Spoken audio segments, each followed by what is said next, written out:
Shikues të nderuar, mirëmbrëma dhe mirë se vini në emisionin Jeta në Kosovë. Jemi këtu në pronën e vëllezërve Rockefeller në New York, ku po mbahet konferenca me titullin 120 ditë pas pavarësisë. Pjesëmarrës në këtë konferencë janë ekipi i unitetit, përfaqësues të shoqërisë civile, si dhe diplomat të rëndësishëm nga Shteti i Amerikës dhe ekspert nga vendet që kanë kaluar në për tranzicion të ngjashëm si tonin, si Afrika e Jugut, Irlanda Veriore, Timori Lindor e Afganistani. Këta njerëz janë mbledhur këtu për të diskutuar se si do t'ja bëjmë ne kur t'i marrim punët në dorë, si do t'a hartojmë kushtetutën e re, kur do të mbahen zgjedhjet dhe kush do t'a udhëheq procesin deri atëherë. Çka mund të bëjmë ne që mediat botërore të mos vërshohen nga fotografitë e serbëve të viktimizuar që dojnë ta lshojnë Kosovën e pavarur? Thanks for coming to the conference. You're looking great. Can you tell me, you started off in the conference talking about what were your biggest achievements regarding Kosovo and your biggest regret. Can you, again for our audience, repeat what are your biggest achievements and regrets regarding Kosovo? Well, I think that when people ask me what I feel the best about that I did as Secretary of State, I think it's ending ethnic cleansing in Kosovo, because it was something that we had lived with that needed to be stopped, and then ending up in Pristina in the square with all the people cheering and thanking the USA I felt was a great achievement. My biggest regret is that we didn't stay in office long enough to make sure that we would get to the status issues and try to deal with the various aspects of life in Kosovo during the last 7 years. Are you an optimist after being at this conference that Kosovo can manage the big challenges ahead of statehood and nation building in not only in the first 120 days, but further on? I am an optimist, but I also realize I am a realist in this regard, is that there's a lot to do. It's a very large agenda, and it's going to require the cooperation of everybody, certainly the citizens of Kosovo who will be able to realize their hopes, but everybody. I think it's going to be a big, big agenda, and I think that that's what this conference is showing, is there's a lot of work to do, but a lot of very able people who want to do the work. Some of the people you've met here, you dealt with in '99. How have they matured in the meantime? Have they? How have they matured? Well, Hashim Thaci has some gray hair. But I think that everybody has kind of become, I think, aware of the possibilities of political process, the importance of cooperation, the importance of involving the populations in discussions and decision-making. So I think there have been a lot of positive changes. You are a key person to help them transform from freedom fighters to negotiators. What is the transformation you think they need now, our leaders? Well, I think that all leaders have this issue, that they have to know how to govern. And governing is very different than fighting to govern. It requires compromise. It requires understanding what the population needs. It requires transparency and accountability, and a lot of hard work, steady hard work. Now let's talk a little bit about Kosovo Serbs. Some of them, there's a fear that they may start packing their bags when they hear that Kosovo is becoming independent. What do you think Albanian leaders, Kosovo Albanian leaders, the majority, should do to counter-represent the picture that may come out on that D-Days, the so to speak D-Day? I think it's very important for the Kosovar leaders to make clear that they welcome the presence of the Serbs, that they are a part of a multi-ethnic society. And when I was in Pristina a couple of years ago, I spoke to the assembly. I made very clear that I thought that minority rights were very important. I was very saddened when I met with some groups of Serbs who all of a sudden were afraid to leave the areas where they live, and that's not what we fought for. That's not what NATO tried to do in ending ethnic cleansing. So I hope that the leaders of Kosovo will understand, in order to have a really functioning, viable state of Kosovo, a new country, that it's important for it to have Serbs and other minorities there, and I hope that it becomes a model multi-ethnic society. And how could they prevent the exodus of Serbs? Well, nobody can prevent it, but I think that the way to try not to have it happen is to make clear that there will be minority rights and that the Serbs will be a part of the system, that they will not be viewed as not real citizens. I think that's the really important part. You know, the strength of America is that we have so many different kinds of people who live here, and I think that can also be a strength of Kosovo. What would you say are the main segments that need immediate attention in post-status days? In one day after independence, what do Kosovars need to focus on? Well, there are a lot of issues, but I think they need to make clear that they're ready to govern themselves, that they want to support their government and that the government wants to support them, that they feel as though they have status. They then have to begin to work on all the parts that make a real country: employment, lack of corruption, laws that invite outside investors, education process, the health system. I think that the big challenge for the government as well as the people is that there's so much to do, and there should be a sense of excitement about it and to have full participation. Talking about the donors, you gave some great ideas today about what could possibly Kosovo be looking at the donors conference. What could we do to attract donors and convince them to give basically the fund? Well, I think the thing we began to talk about is that maybe it should be called an economic support conference or economic development or economic opportunity. I think economic opportunity conference, opportunity for the people of Kosovo, and then opportunities for people to support business and development in Kosovo so that it can be a vibrant economy. I think also there needs to be a sense that the minorities gain out of whatever the donors might provide. I think that it should be a little bit different than just governments. I think there should be public-private partnerships and also support for various projects that show the importance of the region. Kosovo has to be part of the whole region. Can you explain a little bit to us the idea of senators supporting a guarantee regarding investment? How does that work in America? That Well, what happens is that we have a part of the government, it's called the Overseas Private Investment Corporation, that actually provides guarantees for loans. That is part of the United States budget, and therefore members of Congress have to support it so that when the budget is voted, they support it. It has to be proposed by the executive branch or proposed by somebody in the Senate, but it shows that there is American governmental backing for loans. You talked about Constitution as well. Constitution of Kosovo was one of the topics. What do you think Kosovo leaders and basically makers of this Constitution should have in mind when they draft it? Well, I think they have to have in mind how to fulfill some of the aspects of the Ahtisaari plan, which clearly is a necessity to describe how the government will be set up, the participation of the public, how to make sure that there are minority rights. I keep stressing that because majority rule is fine, but it has to also have minority rights, and that is something that has to be embedded in the Constitution. Would you yourself basically invest in Kosovo's economy tomorrow? People say it's got, donors and investors are afraid of its corruption and the fragility of the country. Would you yourself, what would you say to them to convince them that it's worth?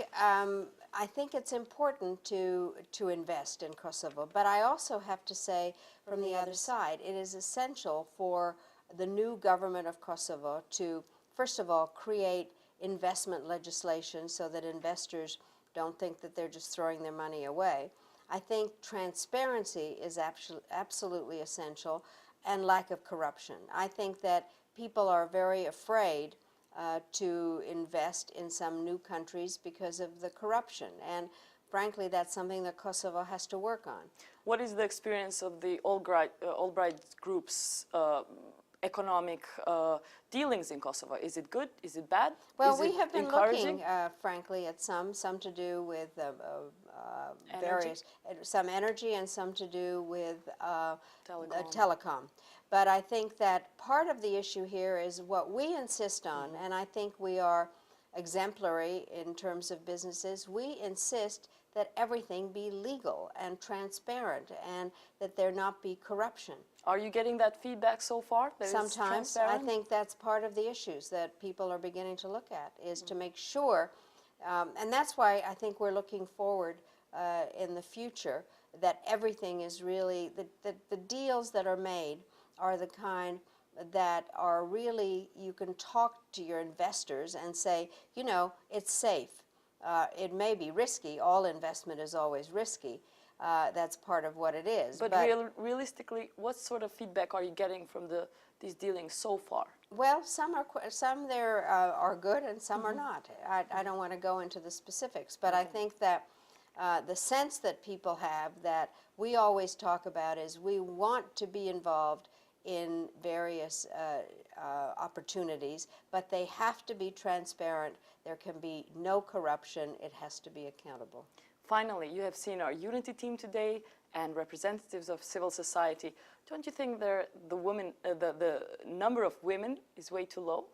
Always, but that's true everywhere, I have to tell you. And I think that it would, when, you know, women really make up more than half the population of every country. It's true in Kosovo. And therefore, in order to make a country work, you have to use all the resources you have. And I think societies are much better when women are politically and economically empowered. So I always look for women on delegations. It would be nice to see some, yes. Secretary Albright, it was my you. pleasure. Thank you. Zotri President, tash sa po u përfundu konferenca 120 ditë pas pavarësisë. Çka konkludut? Çka janë prioritetet për Kosovën në 120 ditë e para pas pavarësisë? Po mendoj se ishte një konferencë jashtëzakonisht e rëndësishme dhe me këtë rast dëshiroj të falenderoj organizatorët që na dhanë një mundësi të tillë që të jemi në një debat tepër të rëndësishëm me ekspertë të fushave të ndryshme, sidomos ata që kanë përcjell në thellësi shumë nga vendet që kanë përjetuar, themi, një rrugtim të ngjashëm sikur dhe ka Kosova tash, në momentet e para të pavarësisë. Dhe po ashtu ishte një mundësi e jashtëzakonshme që të kemi në kuadër të konferencës pa takimet veçanta dhe të kemi adresime nga presidenti Clinton, nga ambasadori Holbrooke, nga nënsekretari i shtetit Burns dhe po ashtu nga zonja Albright, që sollën jo vetëm pjesën e mbështetjes, por sollën edhe një impresion të veçantë për të ardhmen e Kosovës. Ajo që ne morëm si pjesë të orientimeve themelore ishte vërtet një rezultat i një pune të përbashkët të ekipës unitetit, bashkë me këta njerëz, dhe po ashtu ishin prezent edhe përfaqësues të tjerë të jetës civile nga Kosova, duke nxjerrë në shënjestër disa nga prioritetet që do t'i kemi në periudhën e 120 ditëve të para. Ajo që është shumë e rëndësishme është se kemi një përkushtim të veçantë që dokumenti bazik i Kosovës, Kushtetuta e Kosovës, të hartohet në këtë kuadër kohe dhe sipas asaj që ne kemi përcjellë tani dhe puna që është bërë, besoj se do ta bëjmë edhe më herët, se gjatë kësaj periudhe do të jetë veçantë angazhimi jon në aspektin e punës më të suksesshme të gjithë mekanizmave që kanë të bëjnë me implementimin e marrëveshjes apo të dokumentit të presidentit Ahtisari, ku pesh veçantë ka sidomos nxjerrja e ligjeve të tjera që do të jenë në këtë kuadër. Do të jetë veçantë përkushtimi dhe angazhimi jon në kuptim të nxitjes sa më shpejt apo të lobizimit maksimal që duhet bëjmë për rezolutën e re që duhet nxirret në Këshillin e Sigurimit, për çështjet e raporteve të rëndësishme që duhet kemi në refleksionet tona me fqinj që i kemi përreth, dhe po ashtu aspektet të tjera që kanë të bëjnë me ecjen tonë antarësimin mekanizmat ndërkombëtar, duke filluar nga Organizata e Kombeve të Bashkuar dhe mekanizmat të tjerë, për pas për të njëjtën kohë edhe qasjen tonë të veçantë që kemi edhe në përkushtimin, themi, strategjik për integrimin e Kosovës në Euroatlantizëm, pra duhet bëjmë punë të drejtim, nuk do të shkoj shpejt, por sigurisht do të kemi nga prioritetet e angazhimit. Këtë konferencë u tha që do të kemi vetëm një shans për të lënë përshtypjen e parë ne si kosovar. Çfarë do të jetë kjo përshtypja e parë që do të lejmë ne në 120 ditët e para? Po, vërtet është një shans e dëshmimit tonë dhe këte do ta kemi një shans që se kam pas brezat e më parë që realisht kanë shkuar, si thot populli, me sy qelë për atë se si mbetet çështja e Kosovës. Është një shans në cilën paralelisht do të kemi nevojën e dëshmimit tonë të drejt për drejt në këtë ecje, dhe po kështu është një shans që të japim mesazhe të qarta për gjithë qytetarët e Kosovës se do të kemi edhe vështirësi objektive në këtë rrugë. Pavarësia s'do t'i zgjidh krejt problemet? Pavarësia është çelësi kryesor i këtij procesi, pavarësia është ëndër e brezave që kanë Po, duhet presin qytetarë që pavarësia do t'i zgjidh problemet apo s'duhet? Pavarësia hap portat shumëta, por është shumë e rëndësishme se ne do të punojmë shumë. Pra është me rëndësi që qytetarët e Kosovës të kemë para vete edhe ndjenjën se do të kemi ballafaqime të shumta. Dhe në këtë ecje normale është shumë e rëndësishme që institucionet e Kosovës të dëshmohen thjesht në reflektimin e tyre si institucionet të një demokracie, të dalë nga vota e lirë, si institucionet të tilla, dhe po ashtu të dëshmohen edhe në akseptimin e vlerave të reja, duke pasur parasysh apo kriterë të veçantë nevojat e qytetarëve.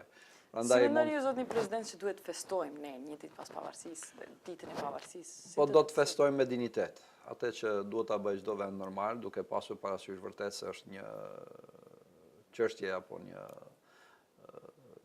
e arritur që Kosova e pret gjatë kohë. Si është ajo me dignitet? Dhe mund të them me dignitet, reflektojmë si qytetar europian, të reflektojmë si njerëz që në mënyrën më të mirë do të shprehim ndjenjën tonë, por natyrisht duke pasur respektin edhe për gjithë qytetarët e tjerë të Kosovës që janë në kuadrin tonë të përbashkët, për të thënë po kështu që Kosova e pavarur dhe Kosova e njohur ndërkombëtarisht. A mund të dalim parada dhe ta shkrepim nga një?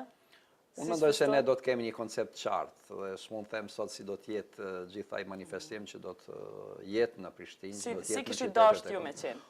Unë them se do të jetë një kombinim i mirë i manifestimit që do të kemi, mund të them paralelisht edhe njerëzit meritor, jo vetëm të Kosovës, por edhe të vendeve të tjera që kanë ndihmuar Kosovën, dhe them se do të jemi shumë serioz në këtë qasje, apo në këtë akt të rëndësishëm që do të jetë pjesë e historisë veçantë, pra a ka gabime që ju kishit dëshiru kosovarët mos me i përsërit në këto 120 ditë krahasim me historinë që kemi pas në 8 vjet e fundit? A ka diçka që kosovarët do t'i thonit për këto 120 ditë që do ta dëshironit për krajin e këtij publiku që ju shikon sot? Po, unë mendoj se ka edhe shumë çka që ndoshta do të bëhen ndryshe nga ajo që ka pas aty këtu në këtë pjesë të rrugës që kemi pas deri tash. Ajo që është esenciale, mund të them se duhet të jetë një nxitje e veçantë e punës së institucioneve të Kosovës dhe përgjegjësia e tyre. Ajo që do të jetë paralele, do të jetë po ashtu nevoja e akceptimit apo e pranimit të ecjes sonë në hap se të gjitha çështjet s'mund t'i kryejmë për menjëherë. Ajo që do të jetë shumë e rëndësishme do të jetë po ashtu se asnjë rrugë tjetër e demonstrimit të energjisë sonë nuk mund të jetë e pranueshme përveç ajo që është normale në një ecje të mirë kuptimit edhe të punës të gjithëve, dhe po ashtu mund të them se në të njëjtën kohë do të bëja një apel që gjithë qytetarët e Kosovës të japin kontributin e vet të veçantë në stabilitetin e përgjithshëm të vendit, sepse mund të ketë, sikur që janë paralajmëruar në periudhat më hershme, qasje të tilla që në një formë apo në formë tjetër dëshirojnë ta hedhin jashtë binare normal jetën e Kosovës dhe jetën institucionale dhe Kosovën vet, për të dëshmuar, them, paralelisht se ja, Kosova është ajo që do të jetë jo stabil, nuk është perspektive qytetarëve të tjerë në Kosovë, dhe se Kosova në një farë mënyrë mund të jetë një faktor që do të nxjisë konflikte në rajone dhe forma të tjera. Por mendoj se Kosova nuk është ajo. Çka mund të bëjmë ne si qytetarët e Kosovës dhe ju si lideri joni, që ato ditë mediat e huaja të mos vërshohen prej fotografive të serbëve të viktimizuar që donë të alshon Kosovën? Çka mund të bëjmë që thjesht të rezistojmë këtij imazhit Kosovës ato ditë? Ne kemi bërë ofertën tonë, ajo është serioze, është një qasje përgjithshme që zën vend edhe në vetë dokumentin e presidentit Tisari dhe që zë vend edhe në trajtimet ndërkombëtare që janë bërë thjesht për qasjet më të mira të mundshme afirmative që kemi bërë. Ne do të bëjmë përpjekje që të japim po ashtu sqarime shtesë gjithë qytetarëve Sërbë në Kosovë se janë qytetarë të barabartë një shteti të ri, se nuk do t'jetë shumica shqiptare ajo që do të ketë refleksione revanshi ndaj tyre në asnjë fazë, dhe se kjo periudhë që do të hyet në shtetin e ri të Kosovës nuk do të jetë një moment që ne do të reflektojmë vetëm në mënyrë artificiale në qasjen ndaj tyre, por do të kemi obligim të veçantë që t'i trajtojmë njësoj, sikur dhe gjithë qytetarët e tjerë, duke dhënë mundësinë e perspektivës së përbashkët, duke dhënë mundësinë e kontributit po ashtu në integrime, përmes integrimeve në ndërtimin e jetës në Kosovë, dhe natyrisht të themi po kështu se këta qytetarë kanë përborxh të jenë një faktor i rëndësishëm dhe ndihmës për marrëdhënie të mira të ardhshme me Serbinë. Ne kemi thënë se për ne ka përfunduar lufta, kemi thënë se nuk kërcënojmë kërken në Doni marrëdhënie të mira me Serbinë menjëherë pas pavarësisë? Ne, për ne është shumë e rëndësishme që të reflektojmë në këtë qasje. Është shumë e rëndësishme që sigurisht Serbia të ketë një qasje të re ndaj Kosovës dhe është shumë e rëndësishme që ajo të heqë dorë nga ajo pjesë e politikës që ka përcjellë fatkeqësisht deri tani. Çka nxorët konkludime nga kjo konferencë lidhur me simbolet e Kosovës? Kur do t'i kemi simbolet e shtetit tonë të ri? Por besoj se është një qasje përbashkët të gjithëve që simbolet e Kosovës, simbolet shtetënore të jenë ato që shprehin identitetin në këto momente thjesht të mbetësimit të Kosovës. Kur do t'i kemi? Nuk mund të them një datë saktë, por besoj se brenda kësaj kohe do të bëhet. A do të hapet konkursi menjëherë pas kësaj konference, për shembull? Unë besoj që po. Cilat janë veprimet konkrete që do të bëhen pas kësaj konference lidhur me kushtetutën? Po thamë edhe në fillim se është një nevojë urgjente që të përfundohet me draftimin e saj. Është shumë e qartë se në opinionin publik, themi në Kosovë ka pas nga njerë dilema se mos ekipi unitetit merr kompetencat e parlamentit. E kemi sqaruar se jo, për ne ka qenë e rëndësishme që vërtet bëjmë një përgatitje teknike të kësaj periudhe duke angazhuar ekspertë dhe njerëz që merren me këtë pjesë, flas edhe nga pjesa vendore, por edhe ndërkombëtar, dhe se në këtë periudhë ne presim që të formsohet një ekip me një mandat të kuvendit. Sipas dokumentit presidentit Atisari do të jepet në propozimet nga ana e presidentit të Kosovës. Për ne është shumë e rëndësishme që kushtetuta e Kosovës të nxjerrë një refleksion të veçantë në shkrirje të një teksti të mirë që ka para vetes edhe parimet themelore të dokumentit proceduar të propozuar nga presidenti Atisari, po ashtu edhe nevojën e shtrirjes së një teksti që kanë kushtetutat moderne të tanishme, pra aktuale apo evropiane. Dhe mund të them se në këtë pjesë ne do të kemi nevojë ndoshta të hulumtimit pak më shumë rreth asaj se çfarë sistemi them shtetëror do të përcaktoj Kosova. Çka preferojmë ne si shoqëri, çka na konvenon më së shumti? Për ne është më rëndësishme që të bëjmë një kombinim të mirë. Unë s'mund të them tash nga ky pozicion se cili do të zgjedhet. Për ne është më rëndësishme që të bëjmë vërtet një qartësim të mirë apo një parashikim të mirë të institucioneve që duhet të kenë përgjegjësinë e tyre të veçantë dhe të parashikuar në parimin në kuadër të kushtetutës dhe pushteteve të ndara. Sa do të jetë e tipit të një republike parlamentare apo do të jetë një pozicion mixt i këtij sistemi do të shohim, për ne mendoj se është shumë e rëndësishme të nxjerrim një konsensus të përbashkët të gjithë subjekteve politike në Parlamentin e Kosovës dhe atë do ta bëjmë. Ju si presidenti i Kosovës keni mandat ta përcaktoni grupin që do të punojë në kushtetutën e Kosovës. Na tregoni vetëm pak për këtë grup, sa veta do t'i ketë, kush do ta përbëj, si do të punojë? Po ky grup do të ketë 21 antar sipas asaj që parashtrihet edhe në dokumentin e presidentit Atisari, natyrisht se do të ipën nga propozimet, por do të mandatohet kujtoj nga Kuvendi i Kosovës. Dhe këtu do të ketë një përfaqësim normal të subjekteve politike që kanë prezencën e tyre në parlament. Do të ketë po ashtu një nevojë të konsultimit me këshillin konsultativ të komuniteteve, sepse aty do të kemi 6 përfaqësues, do të jenë 3 nga komuniteti serb dhe 3 nga komunitetet e tjera. Dhe në këtë kuadër, mendoj se do të jetë një mundësi e veçantë që në atë pjesën e grupit të zgjeruar do të jenë ekspertë që merren ekskluzivisht me problemet kushtetuese. Sa antar nga ky grup do të jenë ekspertë dhe antar shoqërisë civile, a dihet tash? Mendoj se nuk kanë një shifër të veçantë, mund të sillet ndoshta një numër më i madh se sa ky që është në përbërjen e parë. A jeni të interesuar të kenë njerëz që nuk janë deputet? Unë jam interesuar, absolutisht. Jam interesuar që të jenë njerëz që vërtet e kanë vokacion këtë pjesë të artit, themi në hartim, por edhe njerëz që kanë ndjenja të theksora, themi, apo të holla në kuptimin e prezantimit të ideve të reja që kanë të bëjnë me tekstin e kësaj kushtetuta apo këtij akti më të lartë juridik. Prandaj do të kem respektin, themi, që të kem nevojën apo që të kem në këtë kuadër edhe njerëz nga rrethi më i gjerë. Ajo që është shumë e rëndësishme dhe që është biseduar edhe në këtë kuadër të konferencës është se do të kemi nevojë edhe të debatit me qytetarë, për aq kohë sa do të koncipojmë që mund të jetë ndoshta një 30 ditë, që të marrim edhe mendimet e tyre. Ju i dha disa ideja lidhur me këtë debat me qytetarë. Çka planifikoni që të siguroni atë që Albright i tha participimin publik të qytetarëve? Po mendoj se do të ishte mirë që të organizon tribuna me qytetarët apo takime themi në mjediset të ndryshme, në mjediset akademike në radhë parë, por pse jo edhe në komuna të ndryshme të Kosovës, takime me qytetarë, ndoshta edhe në cilësi të tjera, dhe që nga jo pjesë e njerëzve të lindin një ide apo të hipën vërejtje të saktuara, sigurisht. Është shumë vështirë që të shkohet, themi, në një pritje më të gjatë kohore dhe për të prit, do të thoya, kësaj dëshirat e të gjithëve. Por është shumë e rëndësishme megjithatë që kjo kohë ka përcjellë në mënyrë racionale me një shfrytëzim të mundësisë që të ketë ide plus edhe të shohë. Ashtu siç na u kanë dhënë disa korniza lidhur me kushtetutën, a ekzistojnë korniza të caktuara prej dokumentit asesorit për cilave s'mund dalim sa i përket simboleve. A ka për shembull rregulla çka s'duhet bëjmë?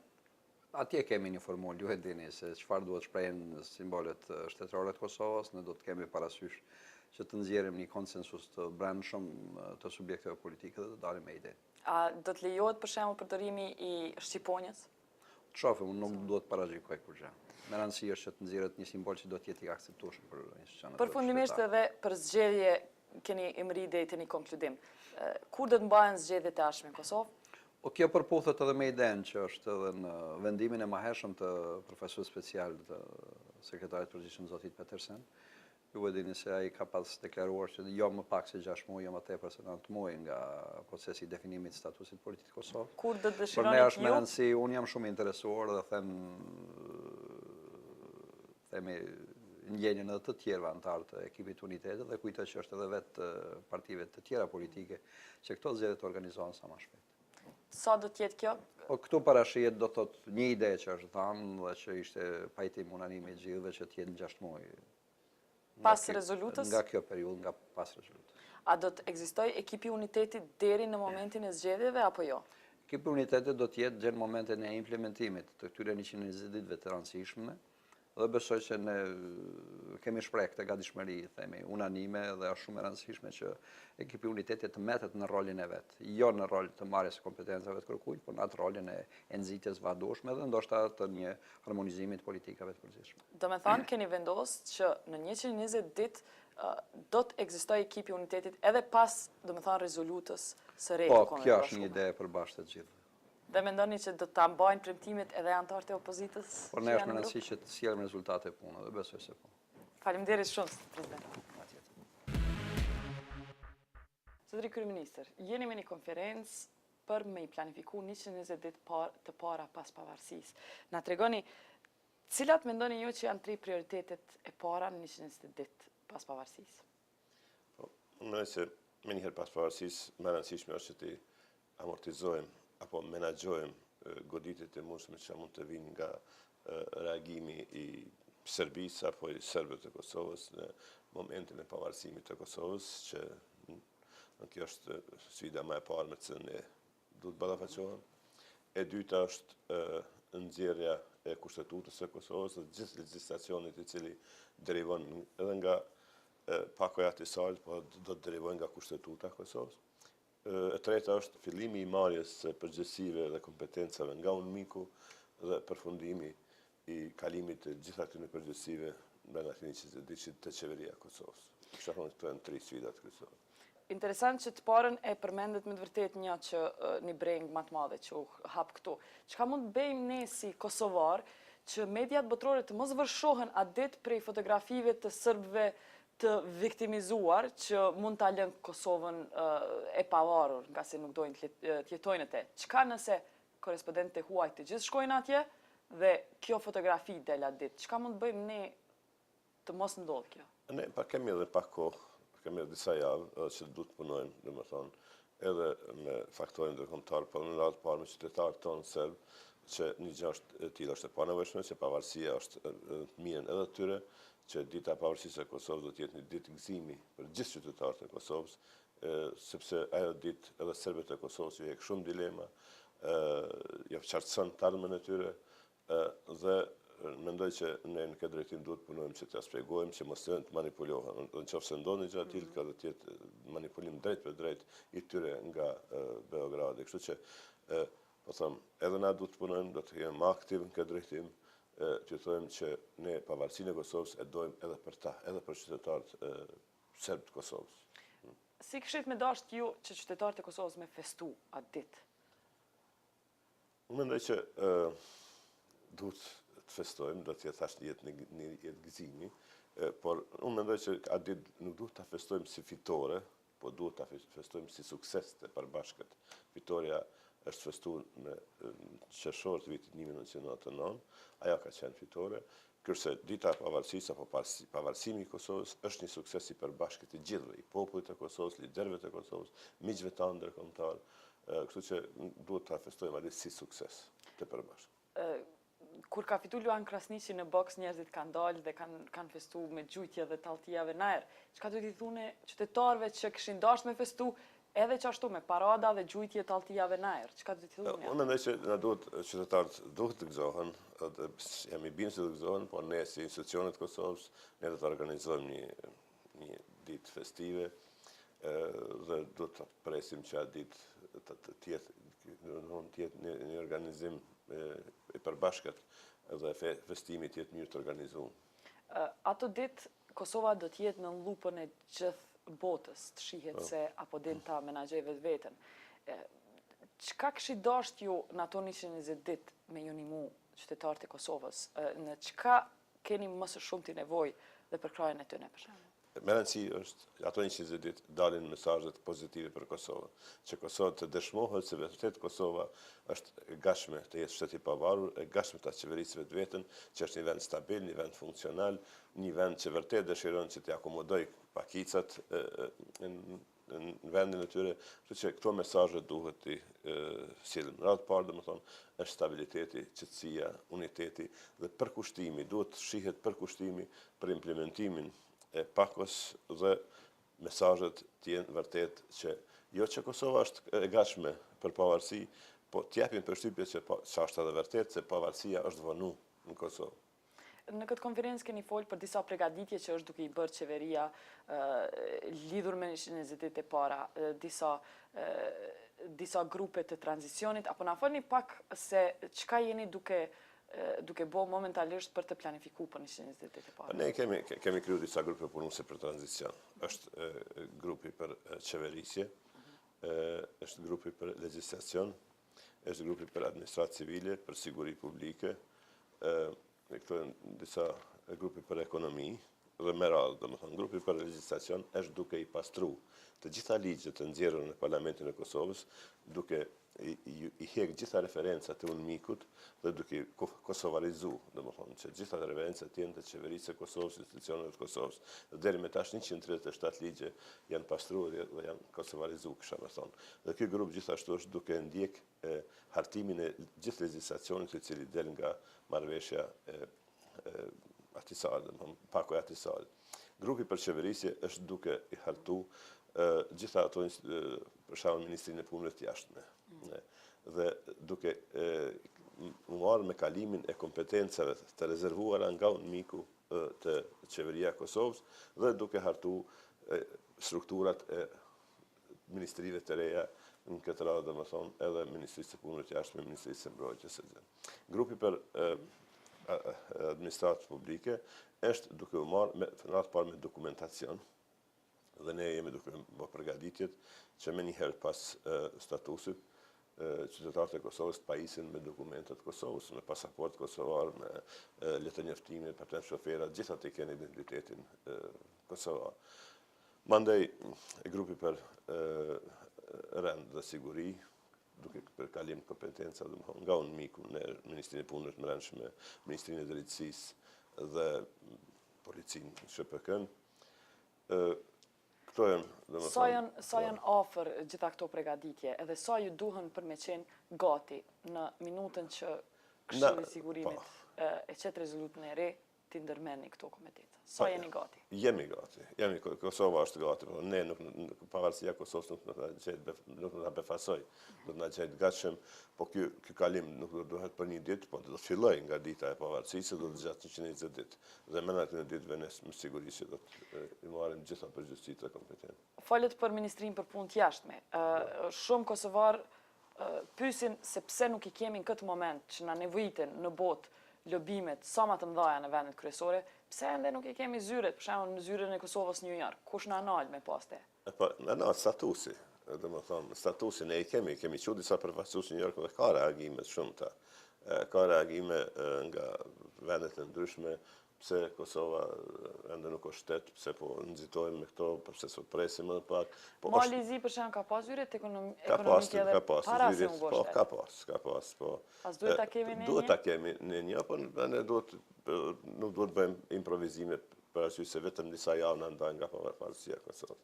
Mirë, nëse i kemi vetëm disa javë dhe mbledhen partitë për të caktuar kush do të jetë përfaqësuesi tyre në New York, a mendoni që do të mund të mirën vesh, kënë ta qojnë edhe në Bruxelles edhe në New York? Po, në këtë moment ka qenë nevojshme, domethënë që të mirën vesh partitë në kontencë, sepse që jemi në asnjë situate, po përsa të bëhemi shtet, ne do të veprojmë si shtet dhe do të shkon domethënë në bazë kompetencave, dihet kush shkon e cakton, domethënë. A s'është për juve jo praktike me pas New York përfaqësim të Kosovës njerë që ndrohen çdo 2 javë, sa të mësohet njëri vjen tjetri? Për mendimin tim është jo praktike. Kishit menduar që një person në Talmen është më mirë? Ajo është dëshmuar gjithkund është një person. Një ambasador është vetëm një person, në një stat vet. Dhe ndrohet pas disa vite. I keni vizitu mjaft disa shtete të vështira sa i përket asaj se çka mendojnë për Kosovën jashtë Kosovës. Na tregoni pak për shembull çka janë ato argumente që i hasnin takime, pse janë ata kundër pavarësisë të Kosovës, edhe kënd ka mbetur ende për ta bind jashtë. Ne faktikisht tani jemi në prag të votimit për rezultatin e re të fatmirësisht, po them jemi në prag të votimit për rezultatin e re për Kosovën. Dhe ka disa vende antarë të Këshillit të Sigurimit që hezitojnë ende nuk janë bindur se duhet të votohet për pro rezolutës. Këtu janë 2 koncepte ndeshën këtu. Koncepti i Serbisë, apo ndoshta si antarë të Këshillit të Sigurimit të Rusisë që ka disa rezerva ndaj pavarësisë së Kosovës. E përveç Rusisë e Serbisë, kush tjetër është kundër nesh? Nuk është as kush kundër. Po kush s'po e përkrah hapësi, na tregoni. Nuk është përkrah, po kanë ende hezitime, nuk kanë marrë vendime, kanë rezerva, janë disa vende si Afrika e Jugut, Indonezia, Kongo, Ghana, vendet e cilat nuk janë shumë familjare me Kosovën, me situatën në Kosovë, dhe e këshyrin nga prizma e problemeve të tyre. Pyetjet kryesore që ata i bëjnë, a paraqet presedent pavarësia e Kosovës, a paraqet shkelje të drejtës ndërkombëtare, dhe a ka qenë ky proces i udhëhequr nga Tisari, i udhëhequr mirë i drejtë. Këto janë shqetësimet që ata kryesisht i paraqesin. Në gjitha këto përgjigje është pozitive, domethënë sa i përket pavarësisë së Kosovës, ne do të vazhdojmë të bisedojmë me këto vende dhe të sigurojmë domethënë spaku nën vota. Ju keni jeni kryeministri i parë që keni vizitu Rusin. Çka i thatë rusëve? Rusëve i thamë që Kosova është rast unik dhe duhet ta ketë një zgjedhje unike. Domethënë nuk ka asgjë që Rusia duhet të frigohet pavarësisë së Kosovës. Dhe asgjë nuk fiton Rusia. Nuk fiton qofse e zvarrit, e bllokon apo përdor vetëm. Asgjë, mund të fitoj vetëm një gjë, vetëm një mik që Serbinë ndoshta.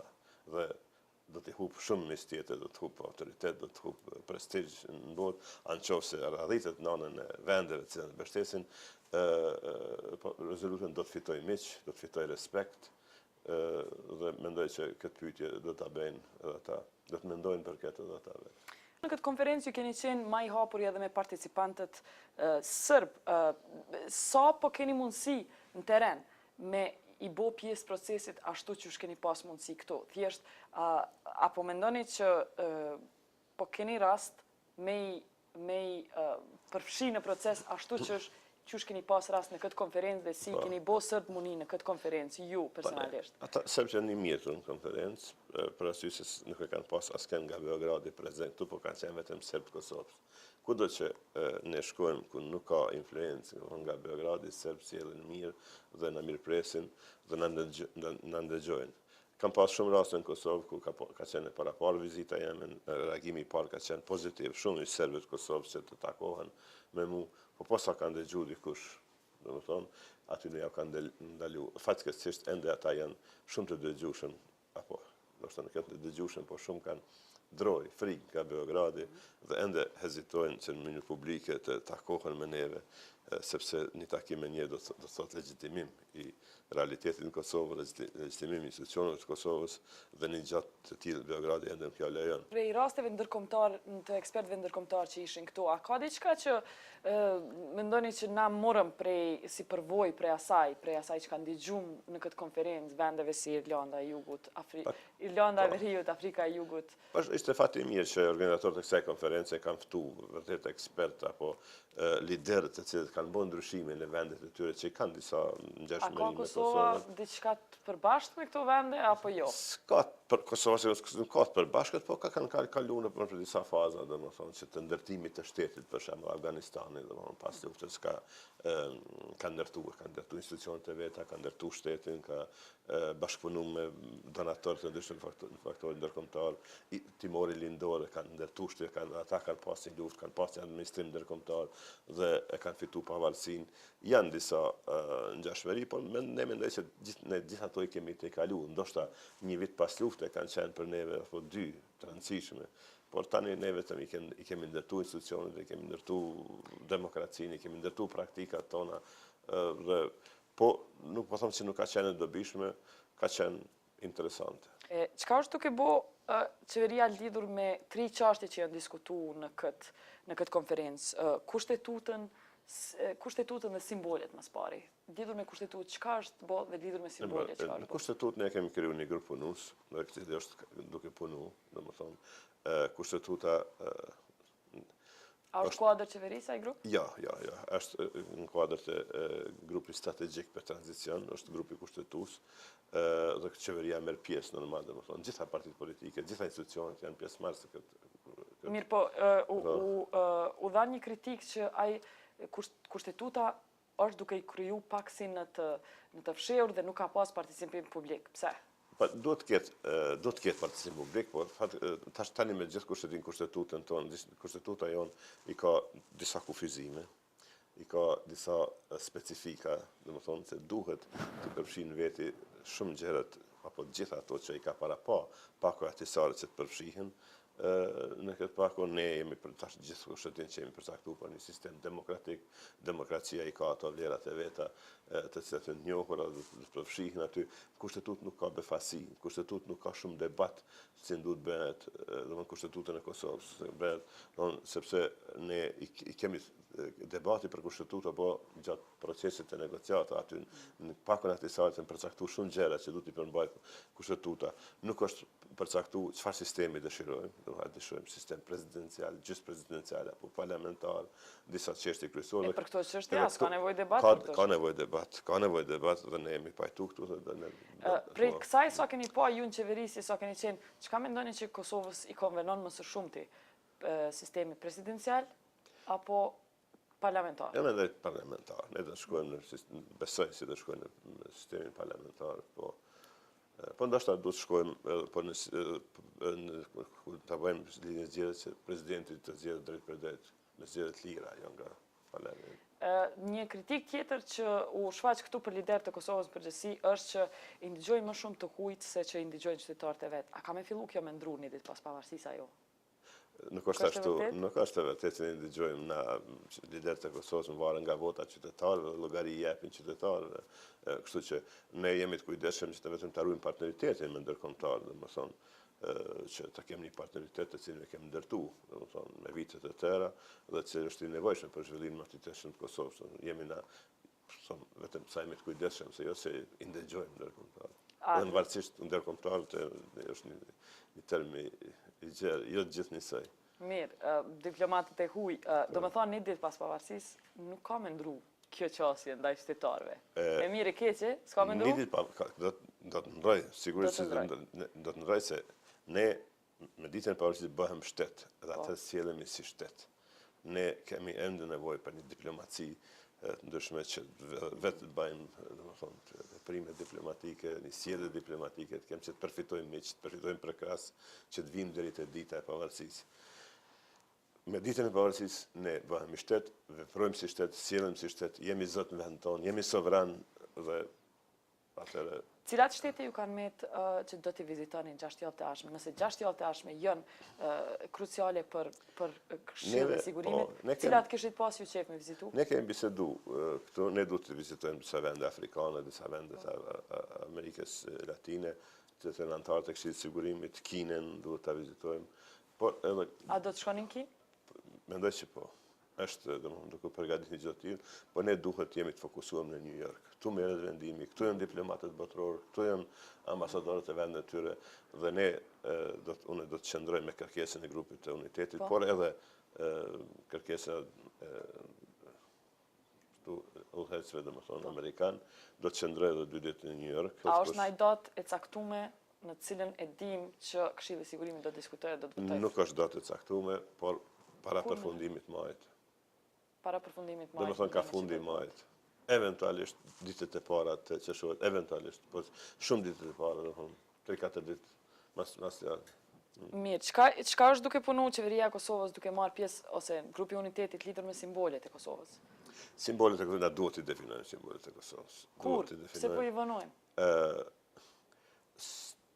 Ne është duke punu, është duke debatu për këtë, ne duhet ta qesim një Falë, ja kanë thënë dikush që s'bën me i bo qëtash o shumë herët, a kanë thënë diplomatë e huj nuk është momenti ende? Ka pasur mendime të tilla. Ka pasur dhe simbolet i kemi, me kohë. Duhet i kemi edhe do t'i kemi. Kur keni plan me qitë konkursin, kur keni plan me i pas, nëse na kanë met edhe 6 javë për shembull deri në rezolutre? Kërësia e parlamentit du të shpallë këtë konkurs, kjo është procedura që ne marrë ne. Atër, pas shpallë konkursit do të formohet një komision ndërsues. Po besoj që nuk duhet ngutemi, është një çështje shumë e ndihshme, është diçka që duhet ta gjejmë vërtet një zgjidhje të cilët qytetarët do të identifikohen me të, do ta ndinë si të veten. Kjo është pak e zëshme, ne kemi simbolet tona kombëtare me cilat jemi ardhmë deri këtu. Dhe nuk është e vetë, po si do të qofë simbolet kombëtare do të A i kemi ndonjë kufizim si për kushtetut, për shembull, që i kemi një kornizë caktuar që duhet me përcjell? Cilat kufizime i kemi për simbole? Kufizimi për simbole është që duhet të jenë, domethënë, inkluzive, domethënë, Domethënë s'mujnë me pas shqipojnë. Me fjalë tjera. TMK-ja që e keni udhëhequr e ka hartën e Kosovës. A kishit pas qef harta e Kosovës gjithashtu me qenë kështu si preferencë personale? A ju kishte pengu harta e Kosovës me qenë, domethënë, në flamurin e arshëm të Kosovës? Absolut, nuk më ka pengu kur kam qenë TMK. Jeni mësu? Jam mësu. Me majt hartën. Por ngjyra duhet të jetë e kuqe dhe zeza. Domethënë, për mua, ashtu që kemi pas TMK, flamuri i kuq, harta e Kosovës e zezë. Thuj, ta menoni që ka me leju këte, ata po dojnë ngjyra evropiane. Na jemi në Evropë dhe kjo është ngjyra evropiane. Kuqezi po thojnë s'është, kaltërt e verdhë është evropiane, edhe yllat. Është edhe kuqezi, po. Ja qesim yllët e Evropës hartës për rreth. Mirë, ju në këtë konferencë gjithashtu jeni marrë vesh për disa principe themelore në grup të unitetit, siç janë zgjedhjet. Kur do të jenë zgjedhjet e ardhshme?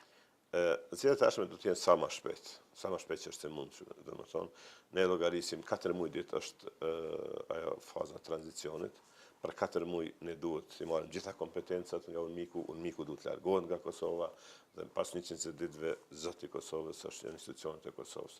Dhe nga ai moment mund të fillojë fushata zgjedhore, domethënë edhe 2 muaj ditë pas asaj dite. Kështu që ne mendojmë jemi marrë vesh që 6 muaj ditë pas pavarësimit është koha optimale që të kemi zgjedhje të reja. Dhe ajo më e rëndësishmja, ku do të jeni ju për zgjedhje?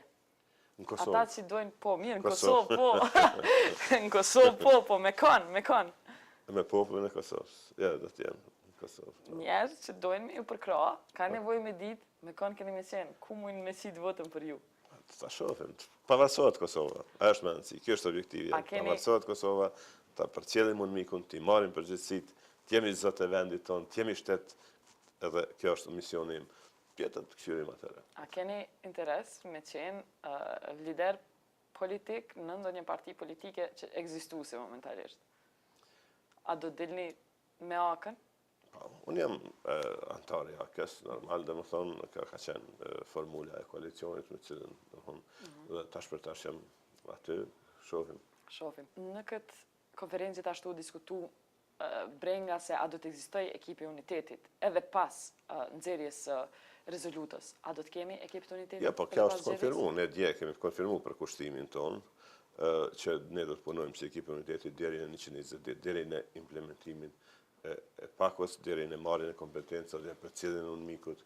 Atëherë fillon fushata zgjedhore, atëherë që shpërndahemi, pet jemi bashkë, po partitë do kemi një konkurrencë partijake, një demokraci. Kështu jeni marrë vesh në Amerikë, po në Kosovë po ndodh që edhe në konferencat shtypit ekipit unitetit mandej po tregon ambicie partijake shumë a shumë se të ekipit unitetit. A është letë më marrë vesh në Amerikë, e vështirë me majtë qëndrimin Kosovë, që ka më pyetje?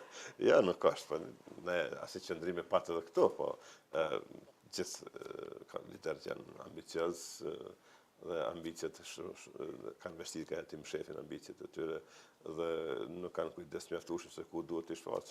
Apo ju merr mendja që kam e mujtë me u majtë ky partneritet kështu me të vërtetë edhe në 120 ditë e para? Po. Pas sabotimit të ndryshme, tendenca me u shkput nga ekipi. Pa, mendoj që nuk do të mungojnë tendencat me më shkput, por ekipi do të qëndroj. Faleminderit shumë. Faleminderit. Zotni Thaci, si po thuni, si do t'ja bëjmë 120 ditë pas? Çka do të bëjmë mas pari? Çka janë prioritetet? Me njerë pas nxjerrjes së rezolutës nga Këshilli i Sigurimit, do shpallet edhe pavarësia Kosovës. Do të kemi ceremonit festive shtetërore. Do të kemi pastaj punën për nxjerrjen e kushtetutës së shtetit të ri të arshëm të Kosovës, një kushtetutë e cila do t'i garanton respektimin e drejtave të gjithë qytetarëve të Kosovës, Kosova si vendi gjithë qytetarëve të Kosovës, pra do të ndërtojmë identitetin tonë shtetëror me demokraci qytetare, dhe në anën tjetër do të vazhdohet me njëherë me prioritetet që dalin nga përgjegjësia për implementimin e pakos së presidentit Ahtisari, do të nxjerrët ligji zgjedhor, do të përcaktohet me njëherë periudha se kur do të organizohen zgjedhjet e përgjithshme, dhe do të vazhdohet në përkushtimet e përbashkëta që të kemi në fazën e re fillim të suksesshëm, thjesht të dërgojmë një pamje fillestare të Kosovës së pavarur, pamje pozitive, pamje të suksesshme dhe rezultative, edhe për qytetarët e Kosovës, por edhe për partnerët tanë në botën demokratike. Pastaj prioritetet do jenë me njëherë si do të zhvillohet ekonomikisht Kosova, si do të hapen vendet e reja të punës, por edhe duhet menduar se nuk do të ndodhë mrekullia. Kështu që duhet që qëjmë gjerat t'i marrëm realisht dhe natyrisht punojmë me përgjegjësi shumë të lartë. Çka do t'i thunë atyre qytetarëve që presin që pavarësia do t'i zgjidhë shumicën prej problemeve? Për çka duhet t'i përgatisni? Pavarësia në fakt ha mundësinë e zgjidhjes së gjitha problemeve. Por jo me njëherë do të zgjidhen gjitha problemet. Kërkohet përgjegjësi, kërkohet punë e përbashkët, kërkohet vizion i qartë për zhvillimin e vendit, për uljen e papunësisë, për reforma, për partneritet me ndërkombëtarët, vizion i qartë, sepse aq sa është e rëndësishme pavarësia për Kosovën, po aq e rëndësishme është procesi i integrimit të Kosovës në strukturat e Bashkimit Evropian dhe në NATO. Çka do t'i thoni atyre qytetarëve që kishin dashur me festu pavarësinë, tu gjujt na i plom najrë, edhe njëjtë si kur kemi fitu Kosova në boks, në atë mënyrë ta festojmë edhe pavarësinë. Mendoj se kur ka qenë koha e plumbave janë shkrep kundër atyre që kanë qenë në Kosovë, kundër ushtrisë policisë serbe, ata janë larguar, kërkohet një festim shumë i matur, një festim meritor, qytetarët e Kosovës e meritojnë të festojnë pavarësinë, sepse gjithë kanë sakrifikuar. Kjo është një ngjarje historike dhe realisht është fitore sepse është dëbuar Serbia nga Kosova. Çka thoni ju që mund të bëjmë ne si kosovarë dhe ju si lider i kosovarëve që thjesht që ta prezantojmë një fotografi tjetër që të mos vërshohen mediat e huaja me fotografinë e serbëve të viktimizuar në për enklava, sepse korrespondentët e huaja kanë zakon që të shkojnë në për kësi vende nëse në 120 ditë e para. Çka mund të bëjmë ne që këtë fotografi ta ndrojmë, të kontribuojmë në ndrimin e saj? Ne do të përgatitemi mirë që të ndodhin storie pozitive dhe jo negative. Çka për shembull është storie pozitive? Storie pozitive është puna e përbashkët, manifestimet e dinjitetshme, manifestimet e përbashkëta institucionale, të dinjitetshme, të respektit, të rezistencës në të kaluarën dhe mbi të gjitha të përcaktimit apo të prezantimit të vizionit të qartë për të ardhmen e Kosovës për të integrimin e Kosovës në strukturat euroatlantike. Mirë, po fjalët mjaftojnë ato ditë. Pavarësia Kosovës është në interesin e gjithë qytetarëve të Kosovës. Si do të shihet kjo, sepse fjalët do të mjaftojnë? Do të shihet me fillimin e implementimit të marrëveshjes për pavarësi. Që do të ketë reflektime në gjitha porët e shoqërisë, në çdo segment institucional dhe tek çdo qytetar. Ju këtu keni taku disa njerëz që njerëz që në fakt i keni taku edhe gjatë konferencës së Rambujes. Zonja Albright për juve tha që dukeni tash 8 vjet pas më i pjekur dhe keni flokë të thinjura tash, s'keni pas atëherë. Si ju duk juve ajo? Natyrisht ajo reflekton vazhdimisht pozitivitet, reflekton për kushtime dhe angazhime të reja. Atëherë ka thonë që të ka pas djalë, atë kishte djalë alo?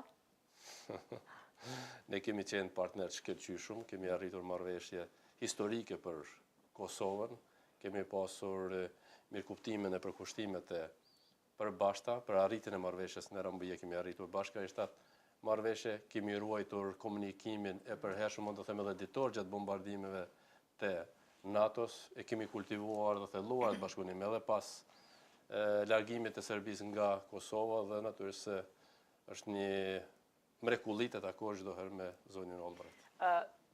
Fjalimi i zotnit Burns ishte shumë direkt, mirë po shumica që kanë qenë Kosovë, domethënë nuk e kanë pa këtë fjalim. A mund t'ja përcjellni mesazhin që ju dha Burnsi thjesht ekipin të unitetit? Çka tha Burnsi, çka ju premtoi? Që t'i rahatoni kosovarët? Burnsi premtoi atë që në fakt Burnsi theksoi atë që ne kishte premtuar edhe më herët edhe ai dhe qeveria amerikane, se në rastin e zgjidhjes së statusit politik të Kosovës do të respektohet vullneti i qytetarëve të Kosovës. Do ta njohin pavarësinë e Kosovës? Ne duhet presim nxjerrjen e rezolutës së Këshillit të Sigurimit shpejt, pastaj do ndodhë njohja më një herë edhe e Kosovës si shtet. Dhe në këtë drejtim unë besoj se do të vazhdojnë të prinë Shtetet e Bashkuara të Amerikës dhe Britania e Madhe. Ju në këtë konferencë ishit nxitës mjaft i madh i debatit për simbolet e shtetit, që t'i kemi simbolet e shtetit kur bëhemi shtet. Kur do t'i kemi këto, zotni Thaci? Kur? Mendoj debati ishte i nxitur në pikat e shumta të angazhimeve të përbashkëta që do t'i kemi. Ka qenë një nga prioritetet e diskutuarit edhe çështja e simboleve. Kemi pasur këtë temë edhe në parlament edhe në ekipin e unitetit. Kështu që ky obligim del edhe nga rekomandimet e presidentit Ahtisari, se Kosova duhet i ketë simbolet e veta. Pse po vënohem atëherë? Mendoj që ka një zhagitje pa nevojshme, po unë besoj se do t'i kemi simbolet në kohën e dur dhe ditën e pavarësisë, Kosova do t'i ketë simbolet e veta shtetërore. Kur do të hapet konkursi sipas jush? O çështje procedurale që do ta diskutojnë edhe kryesia e parlamentit, edhe ekipi i unitetit, edhe shefat e grupeve parlamentar, kështu që do të kemi një veprim unik. Kur do dëshironi t'ju të ishin zgjedhjet? Zgjedhjet ishin një prej temave këtu. Nuk më varet nga dëshira shumë, më varet nga krijimi i rrethonave dhe nga mirëkuptimi dhe marrëveshja spektrit politik kosovar. Unë besoj se jemi në rrugë mirë të arrijmë një marrëveshje mirëkuptimi për kohën e organizimit të zgjedhjeve, për mënyrën si do të organizohen, për sistemin zgjedhor, cilat zgjedhje do jenë më herët të përgjithshme apo lokale. Preferenca juja është për zgjedhje me lista të hapura? Preferenca ime është që të kemi një sistem zgjedhor proporcional me lista të hapura, por mbi të gjitha të kemi zgjedhje të lira, fair, demokratike, leadership të ri, qeverisi më efektive. Deklarata ju i thot saksir 6 muaj pas nxjerrjes së rezolutës, deklaratën që e qetet së bashku. A do të jetë ashtu? A jeni marrë vesh 6 muaj pas? Deklarata potencon qartë 6 muaj pas pavarësisë së Kosovës. Më së larg këtij 6 muaj pas pavarësisë së Kosovës. Më së largu. Kur do preferonit ju që të ishin zgjedhjet? Mendoj momentin më të mirë të mundshëm, atëherë kur të krijohen kushtet, rrethonat dhe marrëveshja politik do gjatë kësaj periudhe 6 muajore. A mendoni që do të ekzistojë ekipi i unitetit mu deri në zgjedhjet tashme? Ne duhet të ecim bashkërisht, duhet i kryejmë obligimet që kemi karshi qytetarëve, por edhe në raport me komunitetin ndërkombëtar, të nxjerrë rezultatat e Këshillit të Sigurimit, të shpallet pavarësia, të nxjerrim kushtetutën, të kemi një zgjerim të integrimit të spektrit politik në angazhimet e përbashkëta, kështu që ekipi i unitetit do të ulet, do të diskutojë dhe do të merr vendim për angazhimet e mëtutjeshme. Nëse ju si lideri i opozitës i keni obligime ndaj elektoratit juaj, a do të ketë një ditë pas rezolutës së Kombeve të Bashkuara ekip të unitetit? Ne duhet të shpallëm pavarësinë e Kosovës bashkërisht, duhet t'i gjejmë me fokusimet e angazhimeve tona përbashkëta, qoftë në kuadër parlamentit, qoftë në organizimet e ndryshme, por ne nuk duhet të pretendojmë që të kemi thyrje të panevojshme, por duhet t'i gjejmë pikat e bashkëpunimit, pikat që mund të dërgojnë mesazhe unifikuese për qytetar, mesazhe të një pamje të re shumë pozitive për Kosovën dhe natyrisht të një mesazh shumë të qartë edhe për komunitetin ndërkombëtar, atë që kemi thënë vazhdimisht se Kosova është e gatshme, është unike për Kosovën e pavarur. Apo thoni që për 120 ditë jeni ngjajnë me sakrifikuar me nejtë grup të unitetit dhe pas këtë 120 ditëve jo mo. Për ju edhe 120 ditë që do të përcillet me angazhimet përbashkëta në parlamentin në Kosovë në nxjerrjen e legjislacionit dhe angazhimeve të tjera. Mirë, a do të jeni në grup të unitetit deri atëherë? Ekipi i unitetit më njëherë pas nxjerrjes së rezolutës do të ulet, do të diskutojë dhe do të merr vendimin e drejtë. Dhe çka do të jetë pozicioni juaj? Pse ju s'keni interes me vendimi që do del nga ekipi i unitetit do del pas diskutimeve të brendshme, fillimisht partijake, pastaj edhe ndërpartijake, por edhe brenda në ekipin e unitetit. Por është edhe më rëndësi që fokusohen qartë, do thotë adresat e përgjegjësisë të qeverisë dhe të opozitës, në mënyrë që të kemi një angazhim të përbashkëtë, por edhe të kemi një konkurrencë vlerash dhe të mos kemi deficit demokratik siç kemi aktualisht. Do të thonë, fushata elektorale, a mendoni që ndoshta do të filloj një farë mënyre një ditë pas pavarësisë Kosovës? Unë mendoj se të gjithë duhet fokusohemi tash jo në interesat e ngushta partijake, por duhet fokusohemi si ta zyrtarizojmë sa më shpejt, aq më mirë pavarësinë e Kosovës. Mirë, po në konferencën e fundit për shtyp nuk u fokusuat në këtë, kallëzuat cilat janë dobësitë e qeverisë, dobësitë e presidentit, për shembull, dobësitë e partisë më të mëdha. Në këtë u fokusuat. Ato dobësi janë prezente, janë të shfaqura, janë të njohura opinionit publik edhe atij ndërkombëtar, por ne duhet të kuptuar se kemi dallime të cilat janë heshtur nga opozita për hir të statusit, por janë keq përdorur nga qeveria. Kështu që në moment këto... A është pozicion mes dy zjarmave kjo, njëjtën kohë qytetarët presin nga ju opozita që do të luftoni dukuritë negative, e të njëjtën kohë ju jeni e legjitimoni në një farë mënyre krejt këtë proces. A është kjo një pozitë me zjarmave? Unë kam theksuar, i kërkoj falje elektoratit tim dhe qytetarëve për pasivitetin opozitar. Por gjithçka që kam bërë në interes të ndërtimit të shtetit e Kosovës. Kur marron ky interes? Nuk kemi kish përdorur asnjë situatë edhe të krizave të partive tjera politike, edhe të thyrjeve të tyre, edhe të mesazheve dhe unifikuese mund të them. Por gjithmonë e kemi ruajtur, e kemi kultivuar unitetin. Kur marron ky interes kombëtar mos me kritiku? Kur marron? Nuk ka problemi të kritikuarit apo të mos kritikuarit. Ne kemi punuar dhe jemi fokusuar që gjejmë pikat e përbashkëta të punës. Por natyrisht se kemi theksuar dhe lëshimet që kanë ndodhur dhe lëshimet që janë prezantuar edhe në Parlamentin e Kosovës, edhe në konferenca për shtyp, edhe në debate tjera, por mendoj se do të hapet perspektiva e konkurrencës së vlerave e debatit ballafaques të spektrit politik kosovar dhe natyrisht edhe të relacioneve të reja, opozit, kështu që duhet t'i dhamë thjesht hapësirë në kuptimin mirëfillt edhe angazhimeve tona që jemi tash në prag të zyrtarizimit të pavarësisë së Kosovës. Zotin Thaci, në këtë konferencë u diskutu gjithashtu kontrolli partive politike mbi kompanitë publike. Çka është pozicioni juaj? Tash të huaj do të tërhiqen në bordit e Kekut, në bordin e PTK-s, të aeroportit, si dhe në bordet tjera, ka tendencat që partitë politike don t'i kenë njerëz të vet. Pse është kjo? A mund na shpjegoni pse është kjo? Unë dua të theksoj përsëri. Ne kemi punën, mos punën e qeverisë, le ta vlerësojmë vetë populli. Ne e dimë çfarë qeverie kemi. Gjithë e dinë edhe ndërkombëtarët. Edhe si na ka mbetë në dorë. Është një fenomen i keq ky që po ndodh.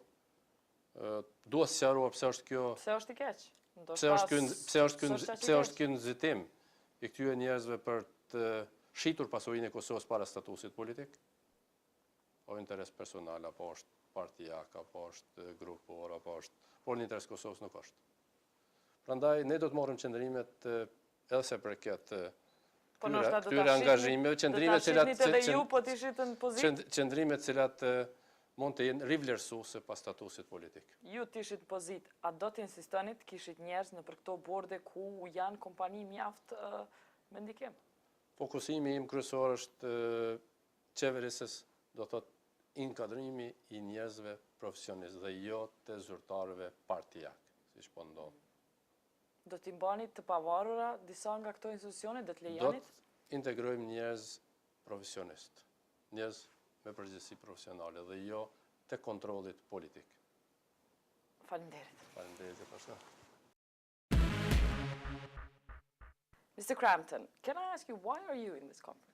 Why am I here? I think I'm here to explain what the future role of the ICO might be and what the kind of relationship would be. So what is the future role in the ICO and how is it going to differ, basically, the Kosovars' relations to ICO from UNMIC's relations to the Kosovars? Well, UNMIC, to give it its full title, of course, is the UN Interim Administration Mission for Kosovo. So the key difference between ourselves and UNMIC is that the ICO will not run anything. The second element of that is that because of its administrative role, UNMIC had to be closely involved in almost all aspects of life in Kosovo. The ICO will come under a different umbrella. It has been invited by the negotiating team, the unity team, last year in a letter signed by President Sejdiu. They've repeatedly expressed willingness to cooperate with the ICO. And the mandate that's given to the ICO is also different. It's about refereeing the fair implementation of a future status settlement and acting as a partner with the government in order to, or the authorities in Kosovo, in order to ensure the implementation of that settlement and to project the Europeanization agenda of Kosovo, to assist in that Europeanization agenda. So in what moment will you turn from being a partner to the Kosovo government to being the one who runs the show? Well, I hope never.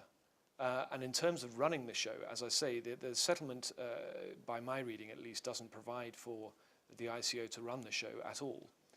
I mentioned the role of being a referee, and I think it's a reasonable description. Then what will you run, if not the show? Ourselves.